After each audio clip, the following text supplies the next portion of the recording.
बोलो श्यामा रामचंद्र की जय। प्रभु कहते हैं कि हम कोशिश तो करते हैं कि काम करें, हर मनुष्य कोशिश करता है, लेकिन वो ये नहीं समझ पाता है कि हम अपनी भावनाओं को कैसे काबू करें। जब हम अपनी भावनाओं को काबू करना सीखेंगे तभी हम किसी चीज़ को आगे बढ़ सकते हैं। इसी से कहते हैं इमोशनल इंटेलिजेंस, मतलब है बातचीत भावात्मक भी हो सकती है।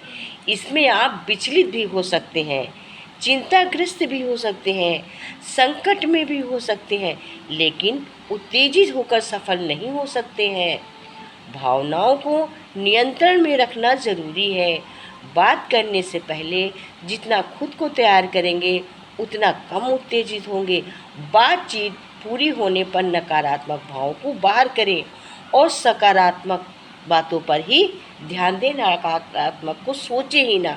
सकारात्मक क्या है, क्या हमारे लिए अच्छी है, केवल उन्हीं पे हमें फोकस करना चाहिए। किसी की सफलता, मान लो परफेक्ट, हमें किसी चीज़ में काम में बाधा पड़ती है तो उसके लिए हमें डेली वर्क मैनेजमेंट करना चाहिए। हमने अब डेली वर्क में मैनेजमेंट करना चाहिए। जैसे कामों की सूची छोटी तो होती नहीं है, जो काम तनाव देते हैं पहले उन पर फोकस करें, उन पर ध्यान करें कि हमें कैसे करना। जो हमारे लिए तनाव का विषय है उनका परफेक्ट लिस्ट बनाया होना चाहिए, तो उन्हीं पर हमारा ध्यान एकत्रित रहता है। क्या किसी काम को ज़्यादा समय देकर सुधार सकते हैं, किसी काम को हम कम समय में सुधार सकते हैं? अगर नहीं तो हम आगे बढ़, हम जिस काम को नहीं कर सकते हैं तो अब हमें आगे बढ़ना चाहिए। अगर नहीं तो हम आगे बढ़ें। समय बचाने के लिए जो कर सकते हैं, हम जो हासिल कर सकते हैं उसी को हासिल करने की कोशिश करें। जिसको हम कर ही नहीं सकते उसको हम उस पर ज़्यादा फोकस ना करें, उस पर हम ज़्यादा ना बढ़ें। इससे हम ये जाने कि कौन सा काम करके हम अपने वक्त को, अपने समय को सदुपयोग में लगा सकते हैं। तभी हम डेली वर्क मैनेजमेंट को समझ सकते हैं। हमें उतना ही काम करना चाहिए जितना हम कर सकते हैं। हमें मालूम है कि 24 घंटे हैं तो 24 घंटे में कितना वर्क कर सकते हैं। हमें 24 घंटे का काम 48 घंटे का तो 24 घंटे में हो नहीं सकता, या जिस चीज़ को हम हासिल ही नहीं कर सकते उसके लिए हमें बहुत प्रयास नहीं करना चाहिए।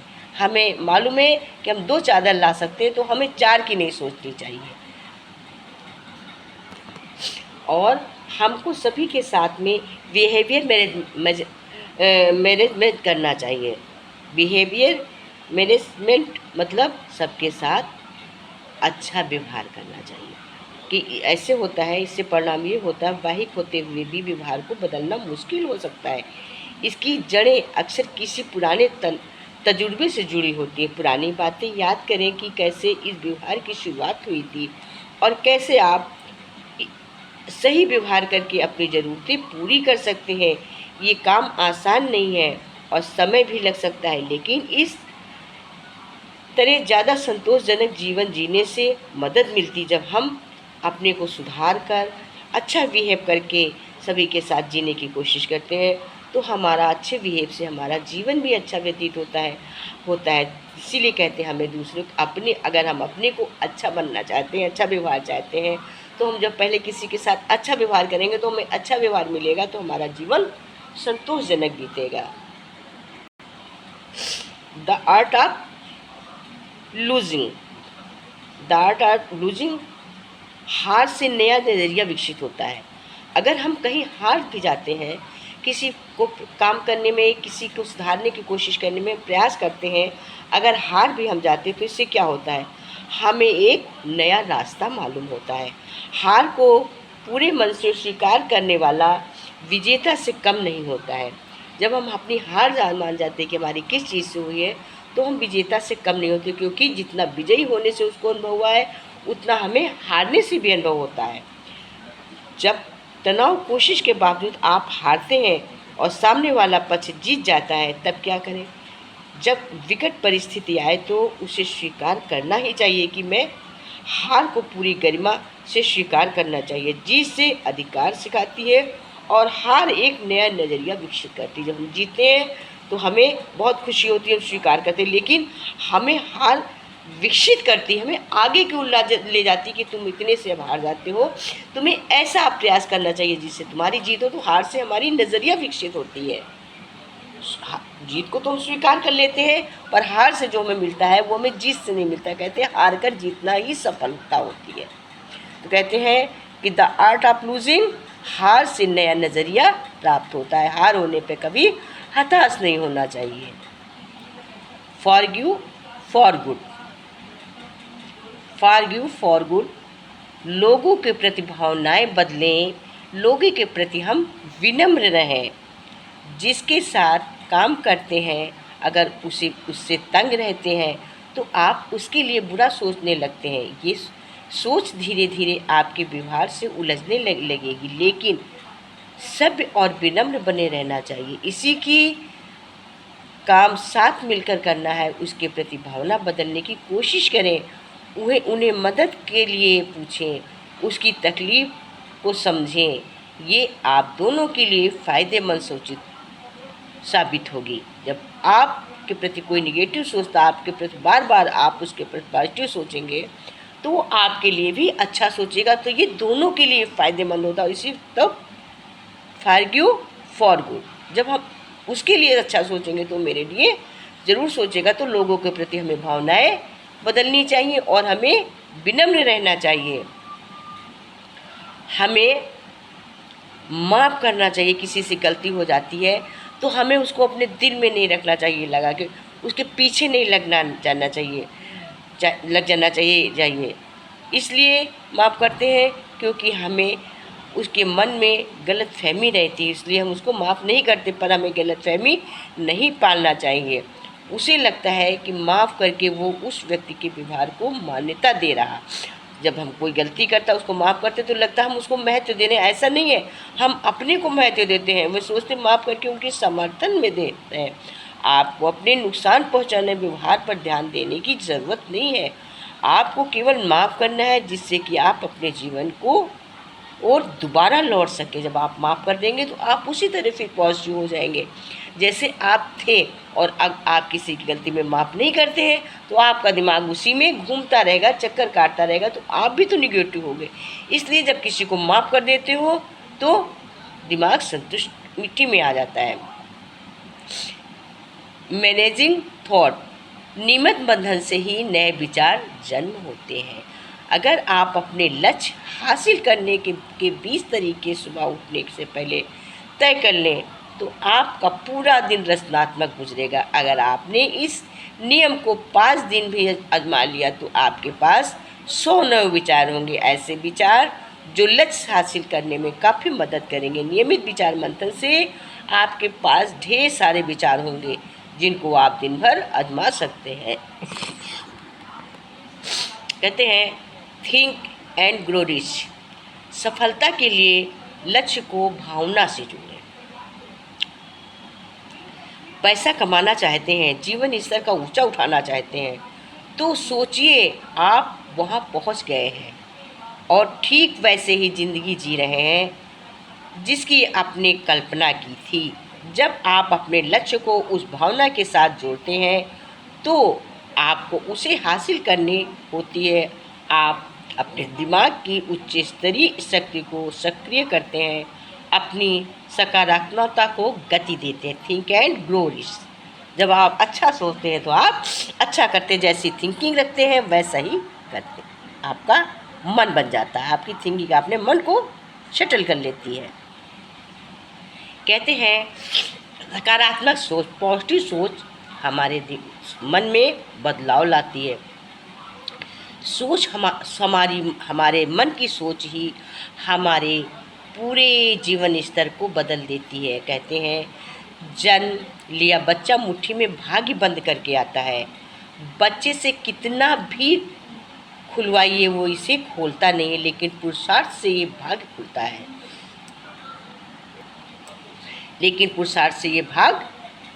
खुलता है। हर व्यक्ति अपना भाग्य आजमाने अकेला आया है। उसे एक परिवार मिला है, कुछ धन वैभव मिला है, उम्र के प्रभाव से वो बड़ा होता है, मकान बनाता है, ज़मीनें खरीदता है, लोगों को नौकर रखता है, उसका पेट भरता है, कितनों पर हुकूमत दिखाता है और कितनों के सामने गिड़गिड़ाता है, पर जाते समय हाथ स्वयं फैला के चला जाता है। उंगलियां तन जाती हैं, बंद मुट्ठियां खुल जाती हैं, खुली लेकर जाता है। मानव जीवन की यही विचित्रता है। इंसान जो भाग्य लेकर आया है उसे पुरफात से पाया है, आजमाया है, फिर चला चला गया है। ये विचित्र परिवर्तन की संसार का नियम है।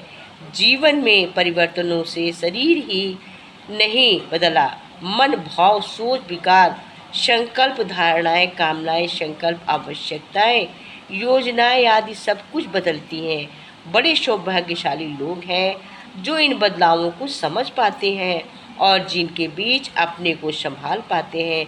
भारतीय ऋषियों में सोच बदलती रहती है। आयु के बीच मनुष्य को बदलावों में संभालने के लिए जीवन के 4 आश्रम ब्रह्मचर्य, गृहस्थ, वानप्रस्थ और संन्यास बनाए हैं और जीवन में अमर बनने की राजमार्ग के दर्जा भी दिया है।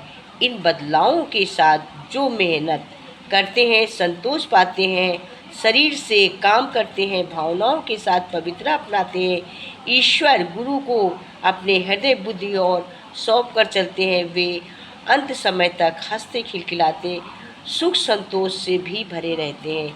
युवावस्था तेजी से सकारात्मक बीतती चली जाती है।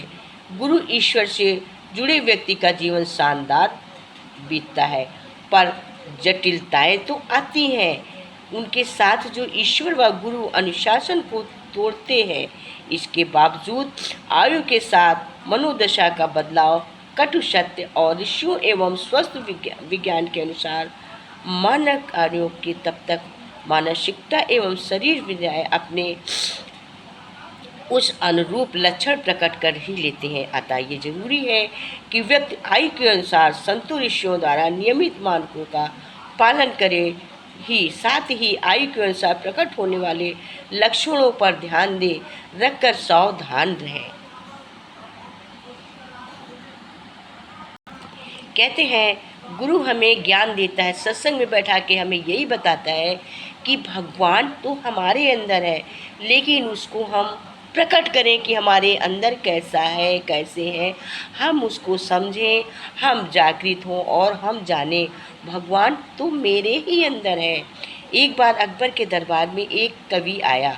उसने अकबर की शान में एक कविता लिखी। अकबर बहुत महान, वो बहुत दयालु है। तो सबने कहा ये तो बिल्कुल सच बात है।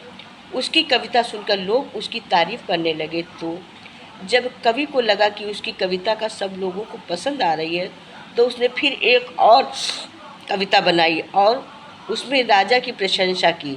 लोग उसकी तारीफ करने लगे और जब देखा कि लोग ताली बजा रहे हैं, सब प्रसन्न हो रहे हैं, राजा भी खुश हो रहा है, तो उसने एक और कविता बनाई। ऐसे ही उसमें कविताएं बनाई। अंत में सोचने की एक ऐसी कविता बनाई जिसमें उसने कहा कि आप तो भगवान से भी बड़े हैं। जैसे ही कवि ने ये कहा, दरबार से एकदम सन्नाटा सा छा गया और कोई कवि की तरफ देखे तो कोई अकबर की तरफ देखे। लोग सोचे कि पड़ गए कि उन्हें इस बात का पर ताली बजानी चाहिए अथवा विरोध करना चाहिए। राजा ने देखा कि कोई ताली नहीं बजा रहा और सारे दरबार में एकदम से सन्नाटा सा फैल गया। तब अकबर ने बीरबल की तरफ देखा और कहा, बीरबल क्या सचमुच है भगवान से बड़ा हूँ? तो बीरबल ने कहा, बादशाह आप मुझे एक दिन का समय दीजिए, मैं सोचकर आपको बताऊंगा। लेकिन अब बीरबल दुविधा में पड़ गया। वो जानता था कि राजा भगवान से बड़े नहीं हैं, मगर ये बात बीरबल राजा से नहीं कह सकता था। अगले दिन बहुत सोच समझकर बीरबल राजा से बोले, महाराज बड़े छोटे की बात पर आप एक चीज़ कर सकते हैं जो भगवान नहीं कर सकते। वो दरबार में एकदम सन्नाटा फैल गया। अकबर ने कहा, बीरबल बताओ ऐसा क्या है जो मैं कर सकता हूँ परंतु भगवान नहीं कर सकते। तब बीरबल ने कहा, आप किसी को अपने राज्य से बाहर नहीं निकाल सकते, परंतु वो जो इस संसार के पालनहार हैं वो किसी को अपने राज्य से बाहर नहीं निकाल सकते, वो हमारे अंदर ही मौजूद है।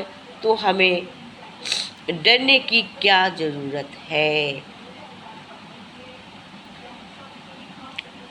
मतलब है कि आप जिसको चाहे हटा सकते हैं।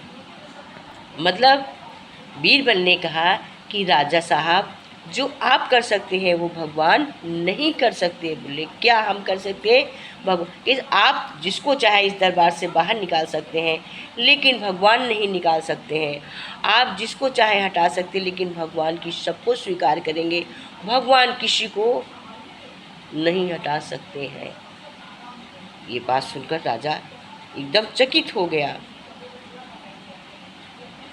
फिर अब बोला कि हमें डरने की कोई ज़रूरत ही नहीं है, जब भगवान नहीं हटा सकते तो डरने की क्या ज़रूरत। अब बीरबल बोला हमें ज़रूरत नहीं। राजा चकित हो गया, हैरान हो गया। उसकी इस छोटी सी बात से राजा को हार माननी पड़ी कि देखो, इसने इतनी की भगवान पे इसने भरोसा किया कि भगवान नहीं हटा सकते। इतना वो होते हुए भी ये मेरे से जीत गया। अब राजा चुप हो गए और बीरबल जीत गया। भगवान कहते हैं सुखी रहने का सबसे अच्छा मंत्र है खुश रहो। अपने मन को हर स्थिति में जैसे प्रभु रखें उसी में राजी रहो। सुख रहने का सबसे बड़ा यही मंत्र है। दुख तो त्यागे, दुख से लगाव होना एक रोग है। यह विकृत प्रकृति है, ये प्रकृति नहीं है। एक बात याद रख रहे, मानवता पर रोग हावी रहा है। जो गीत गा सकता है, जो नाच सकता है, वो नाचेगा गाएगा, उत्सव मनाएगा। लेकिन जो नाच ही नहीं सकता है वो कोने में पड़ा रहेगा और योजनाएं बनाएगा कि दूसरों पर कैसे हावी हुआ जाए। वो कुटिल का बन जाएगा। जो रचनाशील है वो रचेगा, जो नहीं रच सकता है वो नष्ट करेगा। क्योंकि उसे भी तो दुनिया को दिखाना है कि वो भी, जो व्यक्ति प्रेम नहीं कर सकता वो हमेशा नकारात्मक पर ही जोर देगा। वो हमेशा तुमसे कहेगा अगर तुम प्रेम नहीं पड़े तो दुख उठाओगे। जब भी तुम दुख का सामना करोगे तो तुम्हें वो व्यक्ति याद आएगा कि वो सही कहता था। एक स्वाभाविक प्रकृति होती है कि मनुष्य रोगों के प्रति सचेत होता है, ना कि स्वास्थ्य के प्रति। जब तुम स्वस्थ होते हो तो तुम अपने शरीर को भूल जाते हो, लेकिन जैसे अस्वस्थ होते हो देह को नहीं भूल पाते। जब तुम प्रेम में रहते हो तो खुश होते हो, उसे भूल नहीं पाते। लेकिन जब संघर्ष, नफरत और गुस्सा होता है तो तुम उसे बहा बहा कर पेश करते हो।